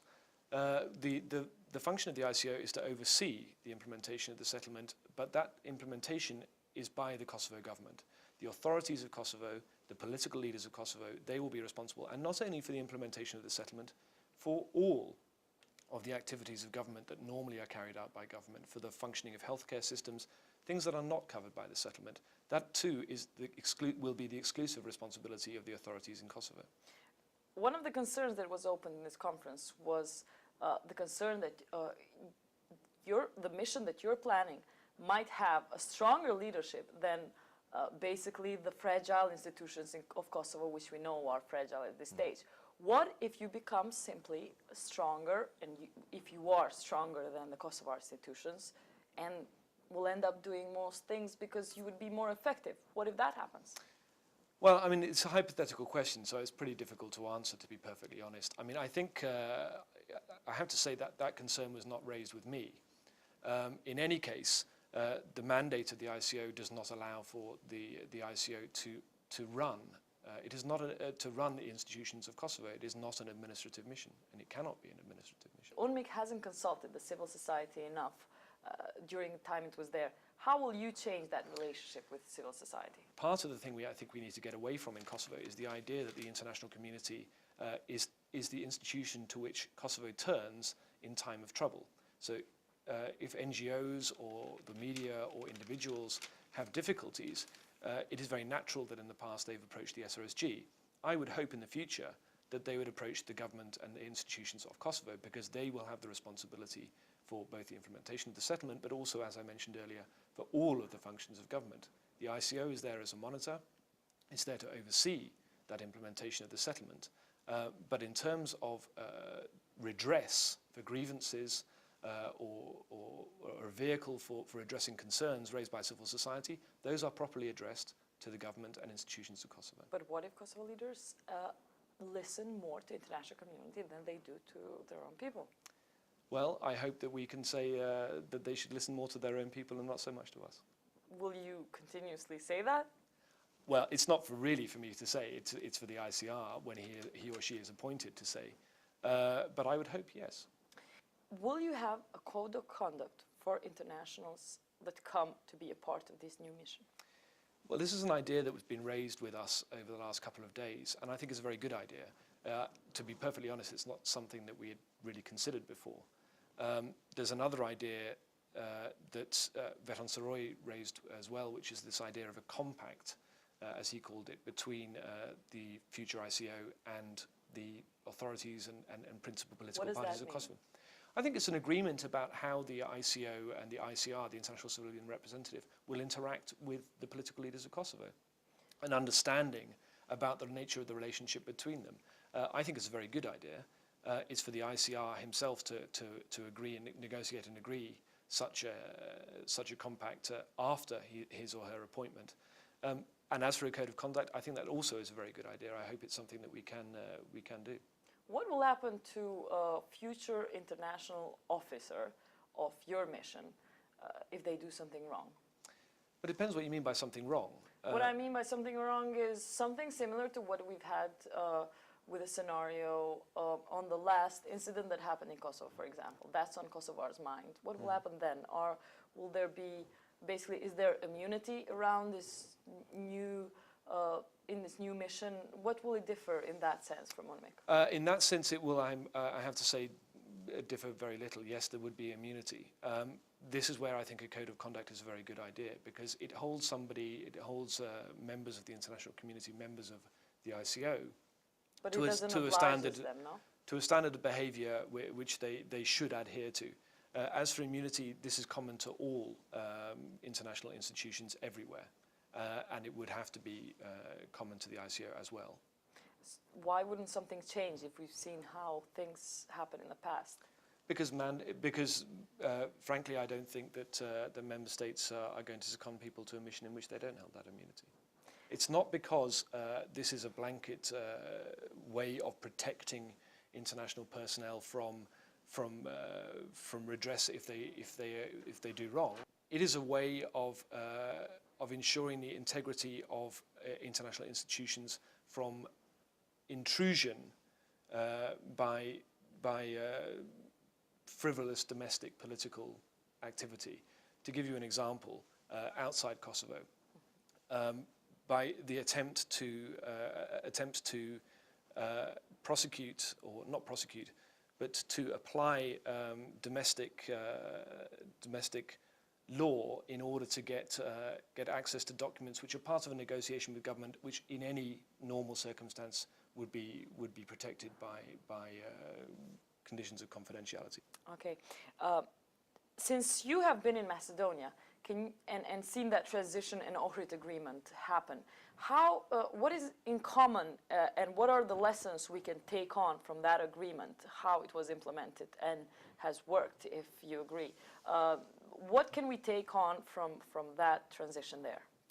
Well, I think it's possible to take a very great deal from that, both from the point of view of the Kosovo authorities, but I would also speak from the point of view of the international community. The Ohrid agreement, I think, is widely and correctly regarded as being a success, both in terms of the negotiation and in terms of the implementation.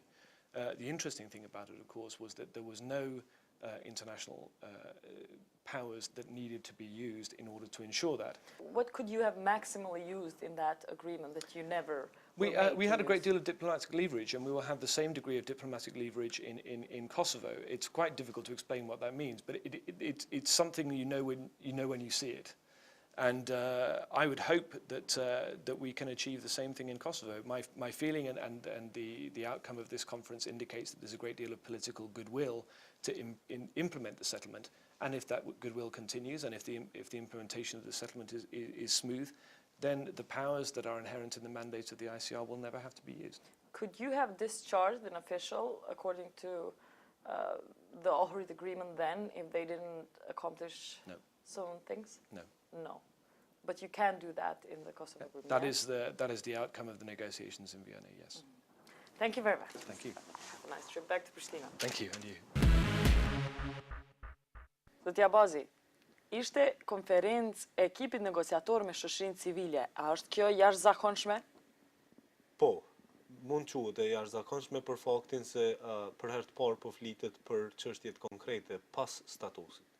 Do thotë sigurisht se ka pas jo nivel të kënaqshëm të bashkëpunimin ndërmjet klasës politike dhe shoqërisë civile gjatë procesit të negociatave, por e rëndësishme është se ky fillim i ri po bëhet së bashku ndërmjet elitës politike, vendimarrësve dhe shoqërisë civile. Dhe nga ky aspekt mund konsiderohet i rëndësishëm.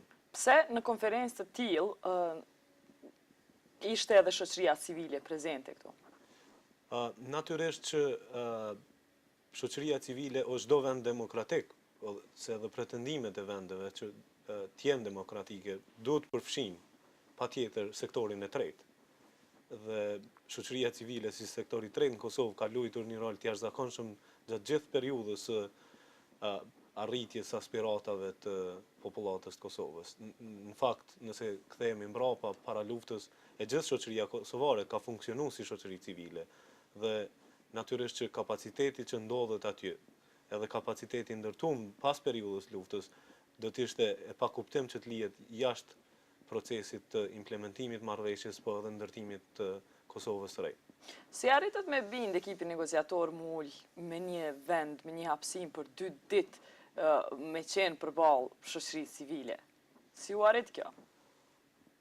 Konsideroj që ka qenë diskutim i vlerave dhe nuk ka qenë shumë e vështirë që ndodh kjo gjë. Besoj që edhe leadershipi, po edhe gjithë bashkëpunëtorët e konferencës kanë kuptuar se kontributi i gjithanshëm është shumë i rëndësishëm për të arritur me një plan konkret më të mirën të mundshëm se si duhet të ecur para që nga dita e parë e vendimarrjes. Sipas teje, si e kishe vlerësuar çka ka qenë dobia konkrete prej prezencës shoqërisë civile këto? Çka ka mbo? A kanë ndihmuar ai sen? Praktikisht rëndësia më e madhe është se shpeshherë edhe ne si individ mbyllemi brenda rrethave, njerëzve, problemeve, çështjeve që na okupojnë dhe shumë vështirë dalim nga e rreth.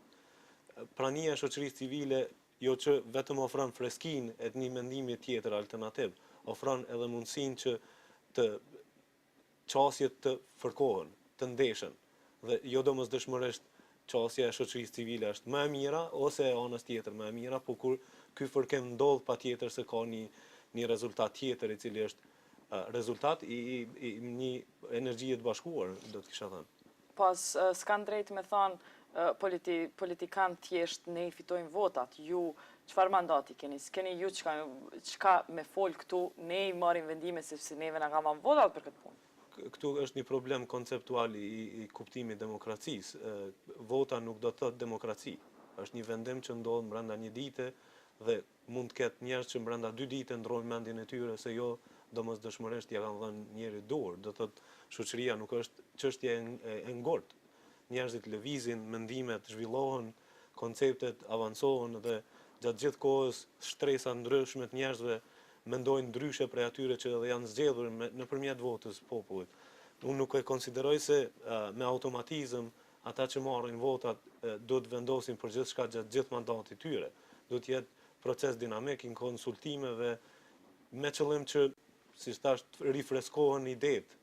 Dhe asnjëherë nuk ndodh rifreskimi i ideve kur nuk e ndëgjon palën tjetër, nuk e ndëgjon palën që ekziston për jo vetëm balansin, po edhe në një farë forme të krahasoj procesin prej asaj ku është nis dhe nga po shkon me premtimet që janë dhënë fillimisht prej zgjedhurve. 120 ditë e para u tha në këtë konferencë do të kenë shumë të bëjmë me përshtypjen e parë që do t'ja lëm vetes. Do të kemi vetëm një shans, vetëm një herë do të na shikoj bota dhe atë përshtypje do ta merr për vitet e tëra e dekada pas. Në këtë konferencë njëri prej antarëve të ekipit negociator madje tha që nuk duhet me i përsërit ato gabimet e 120 ditëve të 99-s. Çka duhet të bëjmë 120 ditë e para që të lojmë përshtypje të mirë për shtetin e ri që po krijojmë? Në fakt, çështja kritike është dita e parë. Dhe mandej, nëse kjo shkon ashtu siç duhet, edhe për një moment do të flas se çka mendoj se duhet bëhet, atëherë 120 ditë e para, por edhe koha në vazhdim do të jetë në rregull. Kosovarët nuk duhet ta marrin çështjen e pavarësisë si fitore ndaj të tjerëve. Pavarësia është fitore për veten, është fitore për individin i cili do të jetojë në ligjin edhe shtetin e ligjit dhe rregullt. Se të mos e përjetojmë si fitore, nëse është ashtu. Fitore, kemi pritur këtë moment një kohë gjatë. Unë e thash se duhet përjetuar si fitore, po fitore për veten, jo kundër të tjerëve. Dhe nuk besoj që kemi... Çka do me thonë kjo konkretisht? Kjo do të thotë praktikisht që fitoria e jonë, fitoria e pavarësisë të Kosovës është rezultat i punës së kosovarëve për të jetuar në një shtet ku mbretëron ligji. Dhe jo domosdoshmërisht fitore ndaj një nacionaliteti tjetër ose ndaj një shteti tjetër. Po shlirohen prej Serbisë? Në fakt, kjo është forma klasike e të mendumit të krijuarit të një shteti. Për çka po flason është na po shlirohemi edhe nga ndjenja se na jemi konë të okupur, por në fakt që 7 vite nuk jemi të okupur. Ne jemi me veten. Na po shlirohemi nga ideja se mund të jetojmë me një shtet i cili rregullohet nga ligji dhe drejtohet nga ligji. Dhe kjo duhet të jetë mesazhi. Edhe ne duhet zgjedhim ndërmjet emocionit dhe asaj që është racionale. Ne jemi në gjysmë rrugës edhe me pavarësinë. Çka është racionale me bo? Racionalja është që festimi të bëhet në mënyrën qytetruese. Nëse ju kujtohet forma e pavarësisë së Malit të Zi. A do me thonë kjo që fshatarët me shku në fshatna, e qytetarët me festu në qytetin? Nuk mendova ndarjen qytet-fshat, mendova qytetarët Kosovës, pavarësisht vendbanimit ku jetojnë ata. Dhe fshatarët mund dalin qytet edhe qytetarët mund të kthehen te fshati, nëse është fjala për vendbanimit. Po, t'ju kujtoj që në Malzi kam qenë personalisht gjatë kohës festimit kur kanë fituar pavarësinë. Festimi ka qenë në mënyrën më dinjitoze të mundshme. Nuk ka pas fyrje ndërnacionale, nuk ka pas flamujt vetëm të Malit Zi, cilët kanë valu nëpër qytetet e... Një ditë pas pavarësisë në vërtet ka pas vetëm flamujt të Malit Zi, shumica kanë valu nëpër rrugë, apo jo? Ka pas edhe flamujt të Unionit Evropian, ka pas flamuj Amerikan, ka pas flamuj të shteteve që kanë përkra fuqimisht pavarësinë e Malit Zi, do të thotë mbyllja në vete nuk nuk është racionalja. Kemi thash edhe një rrugë gjatë tjetër e cila është integrimi evropian, mirëqenia ekonomike, cilat nuk mund të arrihen nëse konsiderojmë se e fitum pavarësinë dhe tash askush tjetër nuk na duhet përveç vetes. Çka mund të bëjmë ne si kosovar dhe lider tanë nëse një fotografia që korespondentët e huaj do ta transmetojmë atë ditë është fotografia e serbëve të viktimizuar që i paketojnë valigjet nga se nuk e pranojnë një Kosovë të pavarur. Nëse ndodh kjo, domethënë skenario më i keq, dhe nëse kjo fotografi raportohet në botë e ne nuk jemi pjesë e kësaj, çka mund të bëjmë ne si shqiptarë? Unë duhet patjetër që të jemi të organizuar, Kosova të jetë e gatshme për ditën e parë të pavarësisë dhe përveç festimit, përveç formave dhe aktiviteteve tjera që duhet përcjellin është edhe përgatitja e komunikimit dhe përpunimit të informacionit që vjen nga terreni. Unë konsideroj që në 7 vite kapaciteti i medjave lokale dhe qendrore është i mjaftueshëm që të bëhet një mbulem i sinqert i terrenit dhe normalisht që gjithmonë fiton ai që i pari plason informacionin. Po në njëjtën kohë besoj që ka mundësi. Çka nëse informacioni është paketimi i valigjeve? Ne duhet ballafaqohemi me realitetin. Paketimi i valigjeve mund të jetë konsekuencë e 20 skenarjeve të mundshme. Po i vetmi skenario i cili duhet të mungojë në këtë rast është që shqiptarët si shumicë të jenë shtytës të paketimit të valigjeve. Ne nuk guxojmë edhe nuk fitojmë, Kosova nuk fiton asnjë gjë nëse bëhet faktori i paketimit të valigjeve. Përkundrazi, ne duhet të jemi ata që ditën e parë të pavarësisë të Kosovës të shtrim dorën ndaj atyre të cilët e konsiderojnë veten ndoshta jo domosdoshmërisht fitues sa edhe shqiptarët në Kosovë. Publiku kosovar nuk e ka pa krejt konferencën dhe çka ka ndodhur mrena. A mundesh me na dhani një përmbledhje thjesht gjana që diskutuar që kanë qenë qendrore në agjendë në këto 2 ditë? Çka janë temat që janë diskutuar? Çështja kryesore që ka ndodhur me konferencën është zhvendos forma e menduarit nga fokusimi për procesin e statusit në një ditë mbas statusit. Do të thotë prej momentit parë është zhvendos komplet ai fokus dhe ka filluar një etapë e re e të menduarit se pavarësia shumë në rregull, ditën e nesërme do të vazhdojmë me jetën e përditshme. Ju keni marrë pjesë faktikisht me caktu këtë temë të konferencës. Qysh erdhët deri te këto? Pse 120 ditë? Pse jo 100 ditë për shembull? Praktikisht 120 ditë që është pjesë edhe e propozimit nga pakoja e Ahtisarit, që ne kemi konsideruar se pas aprovimit në parlament është dokumenti bazë në cilin duhet të vazhdoj Kosova të funksionojë. A ju ka thonë juve Ahtisari me bu këtë konferencë, a vetë jeni kujtu? Ne praktikisht çka kemi bë brengosja e të gjithë organizatorëve, ka qenë së bashku me biseda që kemi zhvilluar me shoqërinë civile dhe njerëz nga institucionet e qeverisë Kosovës, është që çdo gjë është e fokusuar në ditën e statusit, po jo një ditë prapa. Dhe këtu është gjetë burimi dhe arsyeja pse kemi konsideruar se konferenca duhet mbahet dhe do të luajë rol të rëndësishëm. Ata merr mendja pse kosovarëve ju desht me arë në Amerikë me bisedu për një plan të një shteti që më të janë të e andru? Pse me arë në Amerikë me folë për këtë punë? Pyetje shumë e mirë dhe shumë interesante është tru pse jo në Paris, pse jo në Vjenë, edhe pse jo në Kosovë? Pse jo në Kosovë. Unë konsideroj që përditshmëria e cila zhvillohet në Kosovë është përditshmëri e cila okupon mendjen e secilit prej politikanëve dhe anëtarëve tjerë shoqërisë civile dhe në njëjtën kohë New Yorku ka ofruar vendin më duhur për mbledhjen e ekspertizës së njerëzve të cilët kanë kaluar nëpër këtë proces. Unë dua të them që konferenca asnjëherë nuk ka pas për tendencë që të jetë edhe një konferencë tjetër në vazhdën e takimeve dhe vendeve edhe çështjeve tjera.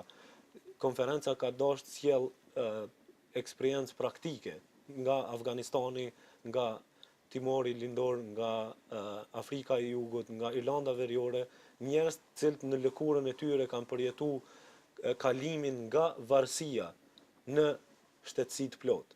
Njerëz cilët janë ballafaquar me përcaktimin e simboleve të reja, me fillimin e ri, me komunikimin e ri me qytetarët me një kontekst tjetër ku jo domosdoshmërisht e ki armikun ku mundesh mu mshef mrapa për gjithë shka që nuk funksionon. Mirë, po në fund ditës, a janë këto prapë si prapa është edhe kjo konferencë, si çdo sen vetëm fjalë. Këtu janë thonë vetëm fjalë. A ka ndonjë punë? Unë konsideroj që është një bazë e mirë nga plani konkret i cili ka dalë në çështjet kryesore rreth të cilave kanë punu grupet punuese dhe ka marrë domethënë aprovimin e fundit me deklaratën që ka nënshkruar grupi i unitetit dhe domosdoshmërisht ne do të bëjmë përpjekjen maksimale që ky plan konkret filloj të implementohet sa më shpejt që është e Na mundur. jep një ide cili është ky plan konkret i veprimit, kështu disa pika qarta që kanë premtu edhe që shikus ton, nesër mas nesër mujnë me po, a i kanë realizua jo. Plani konkret ka të bëjë me komunikimin dhe menaxhimin e rreziqeve, që folëm më herët. Do të tentohet që të vendoset menjëherë pas kthimit në Kosovë bashkë me qeverinë dhe institucionet vendoset qendra e mediave dhe në njëjtën kohë lidhet me nivelin lokal, komunal, do thotë për me pas një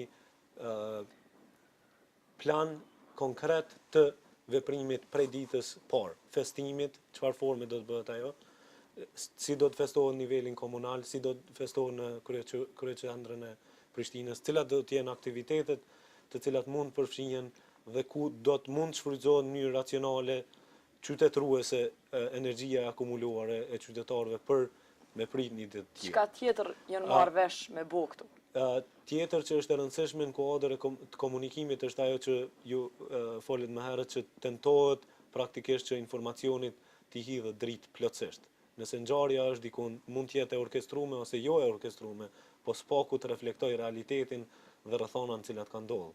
Dhe kjo duhet patjetër ndodh. Tjetër çështje që është bisedu është procesi i aprovimit kushtetutës dhe legjislacionit nevojshëm për funksionalitetin e Kosovës. Dhe rekomandimet kanë qenë kushtetut momentalisht? Rekomandimet kanë qenë shumë konkrete se si duhet vazhduar me këtë punë. Është kërkuar që menjëherë në mënyrë jo formale të filloj procesi konsultativ me grupet e qytetarëve, me shoqërinë civile, ku do të inkorporohet edhe ndërtohet pronësia ndaj procesit kushtetutor që momentalisht nuk është duke ndodhur. Është kërkuar që menjëherë grupi për përcaktimin e simboleve të Kosovës, i cili grup ka hap një tender ndërkombëtar, të vazhdoj me punën, të përcaktoj disa nga propozimet dhe t'i ofroj grupit unitetit që Kosova të bëhet me simbole para se ndodh përcaktimi i statusit. Nikosisht është kërkuar që të aplikohet forma e komunikimit direkt me qytetarët në aprovimin e legjislacionit tjetër përcjellës që do të vijë mbas kushtetutës, cilat praktikisht do të bëhen, konsideroj, menjëherë pas kthimit në Kosovë. Është biseduar edhe kur do të jenë zgjedhjet e ardhshme në këtë konferencë. Ka ardhur në ndonjë konsensus ekipi unitetit në pajtim se çka do të bëjnë, kur do të kemi zgjedhjet e ardhshme, kush do të jetë përgjegjës për mbajtjen e procesit, a ka ekipi unitetit apo jo? Çka u konkludu lidhur me këtë? Unë konsideroj që deklarata e grupit të unitetit ka dhënë sinjalin më të fuqishëm dur se 120 ditë që do të jetë kohë e veprimit përbashkët. Dhe kjo përcakton kornizën e veprimit dhe garanton stabilitet për Kosovën, por edhe garanton dhënje të sinjalit se Kosova është e gatshme të qeverisë me veten. Dhe do të jetë shumë e rëndësishme që kjo deklaratë të vazhdoj të jetë valide dhe të implementohet ashtu. A ke përshtypje që ekipi unitetit do të mbetet bashkë edhe pas rezolutës fundit? Unë kam përshtypje se është moment kritik për stabilitetin e brendshëm, për stabilitetin regional dhe të gjithë udhëhecit kosovar janë të përkushtuar. Mirë po, për një çështje të tillë. Opozita në këtë konferencë hapi dilemën se ata janë në situatë shumë të vështirë që nuk po munden ta luajnë me të vërtetë rolin e opozitës qyshe pret elektorati tyne nëse e bëjnë këtë që po thuti. Unë kuptoj aspektin e veprimit demokratik, pozit-opozit. Ne po flasim për një proces i cili mund quhet interes nacional dhe konsideroj që të gjithë liderët e grupit unitetit në njëjtën formë kanë konceptu dhe kjo është arsyeja që edhe për 120 ditëshin kanë lënë anash ndasit garat e tyre normale për pozicionet dhe afirmim të koncepteve dhe profileve tyre partijake për të kalu periudhën kritike të 120 ditëshit parë ku prapë them është kritike për sinjalin që duhet t'jep Kosova faktorit mbrëmshëm dhe regionit, po normalisht edhe gjithë bashkinë ndërkombëtare. Faleminderit shumë zot Abazi. Faleminderit. I pat dhe i ndëgjua çka kishim për të thënë shumë njerëz me përvojë. Të gjithë u pajtuan në një gjë. Do ta kemi vetëm një shans për të lënë përshtypjen e parë në këto 120 ditët fillestare pas pavarësisë. Edhe pse askush s'pret mrekulli brenda kësaj kohe të shkurt, të gjithë e dinë që mbar bota do ta mbajë Kosovën në lup dhe gjithë shoqërinë kosovare në këto 120 ditë të para.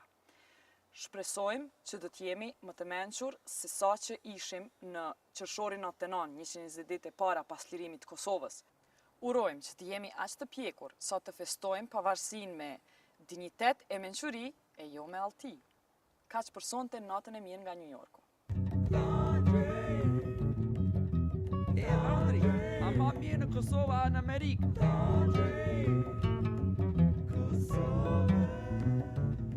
Tuan Jeta, unë jam Ceku për Johnson, dhëndri Kosovës. Ndoshta ju kujtohet disa prej juve premtimin që kam bërë para 3 viteve, që unë nuk isha prej flokët e mia derisa Kosova bëhet një shtet pavarur edhe sovran. Prej atëherë, unë e kam ditur që kontributin time ishte inspirim primar për shumicën e popullit që të mbajmë shpresa për aspiratat tonë politik. Edhe tani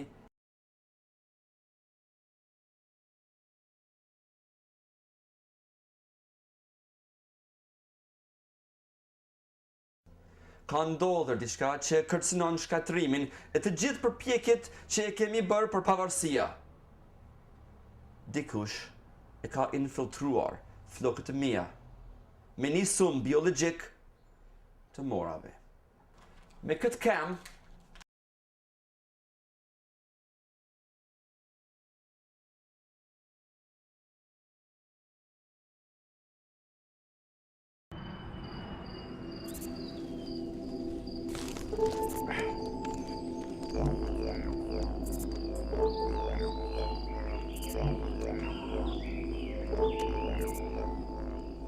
Hej, qa më bën?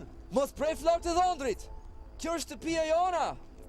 Le të ruajmë ambientin ton, jo vetëm për neve, po për fëmijët tona.